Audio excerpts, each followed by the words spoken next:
Hi, it's Paris from EpicReviewGuys, and if you don't know what these are, this video is probably not for you, but if you're like me, and in the corner of a closet of your house, you've got a box full of cassette tapes, but you don't even own a cassette player anymore, well, this little guy claims that it can take what's on the tapes, digitize it, and bring it into the modern age. EpicReviewGuys.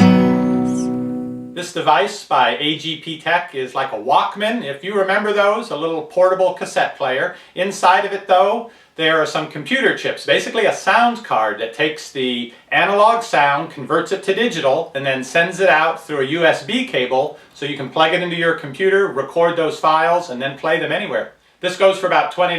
I'll put a link to it down below this video. Let me show you what you get in the box.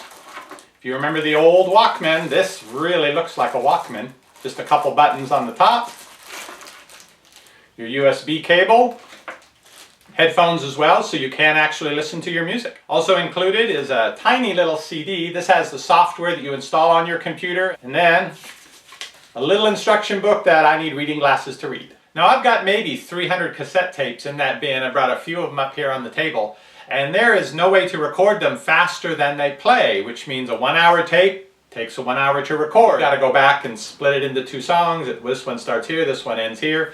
You've got to take the file, you've got to give it the name. If you want it to work in iTunes or something, you've got to put in all the identifying information of the name of the song, the artist, the genre, the album. It's a lot of work. So I've got a few of my songs, my tapes from the 80s, Simon and Garfunkel, Erasure, Gordon Lightfoot, Ray Charles. But these commercially produced tapes I can buy again. I can buy the MP3s of them, or I can buy a CD of them, or I can just sign up to Spotify or to the Google Play Music, $8 a month, and listen to them all whenever I want without having to buy them. So these commercial tapes, I'm really not interested in going through the time and effort, the hundreds of hours to get them into MP3 format on the computer. The ones I'm interested in are these recorded tapes that I did myself. The ones I'd really like to recover include this one from 1987. I was in air traffic control school in Oklahoma City. Here's a device with the door open where you put the cassette tapes in, play, rewind. It also has a button on top that will auto switch the tape to play in the other direction, which is handy if you don't want to have to come and flip the tape over. On the end we've got the volume control, the USB port, and the headphone jack. I've put in my air traffic control lab tape from January 30th, 1987. Now going to hook this up to the computer so it installs the drivers and then install the software. I have Windows 8 on my laptop, which is a Lenovo Yoga 2 Pro, but anything from XP on up should automatically install the drivers. I think it's a little more work if you're on the Mac side. You just plug in the device into the USB port, and you should get some sounds going on here as it installs the driver to make this work.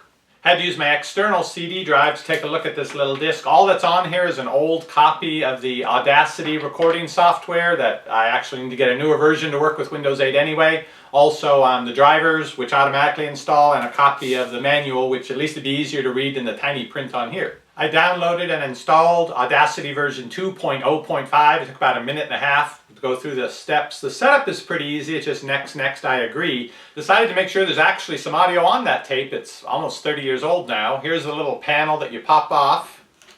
This gives you access to put in the 2 AA batteries, and I should be able to play the sound through this, at least through the headphones that they give me. Well, amazingly, after 30 years, there's still pretty good audio on this tape. Now, I was able to listen with the little earbuds included, but I remembered I have the As Seen on TV micro boom, which I can plug an audio source into, and you'll be able to hear this. Now, the first person speaking is my partner, who's calling in on the radio, acting as different airplanes and other centers asking for clearance.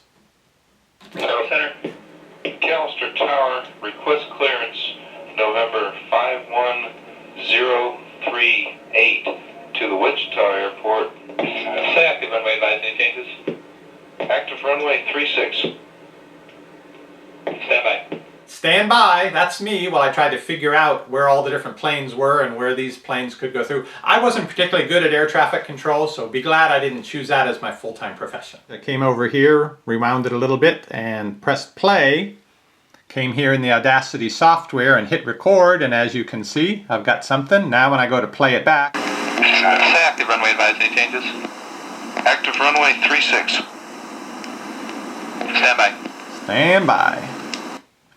So now I've got to export this as a sound file, an MP3 or some type of digital file, and then I can send it to somebody. I can play it on any of my electronic devices. I can burn it to a CD, play it in the car if that's where I want to hear it. So here's the file as an MP3. I've saved it as air traffic in my documents. I could email this to someone. They can listen to it. I can pull it into iTunes or Google Play Music. It won't deteriorate anymore now that it's been digitized, and I can listen to it whenever I like. Say active runway advise, any changes? Active runway 36. Stand by. And I found the tape that I sent to my family after I'd been in Japan for a few months and wanted to share the experience with them. It goes along with the photo album. Here's a little of it. Hello again from the streets of downtown Tokyo. We're talking to you from a part of town called Ikebukuro. On this first one, we're going to take you through where we went when we first arrived here. Perhaps you can hear the traffic in the background. And I just got done listening to the tape of my brother, sister, and myself singing Stand By Me at a karaoke bar in Tokyo after a few drinks, and boy, I kind of wish the fidelity of this tape had been reduced to over 30 years, because we sound bad as ever. Sorry I can't play it for you since it's YouTube. So if you're looking to take a trip down memory lane, this AGP Tech device is pretty good. Lets you listen to your cassette tapes and also record them onto your computer, so you'll have them forever. They won't deteriorate any further. Only 20 bucks. Again, we have a link to it down below if you'd like to check it out.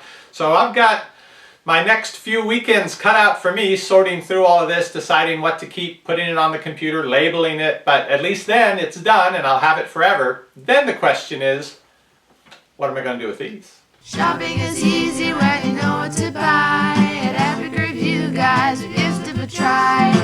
What does the fox buy? Nobody knows, but before he goes shopping, he watches our videos.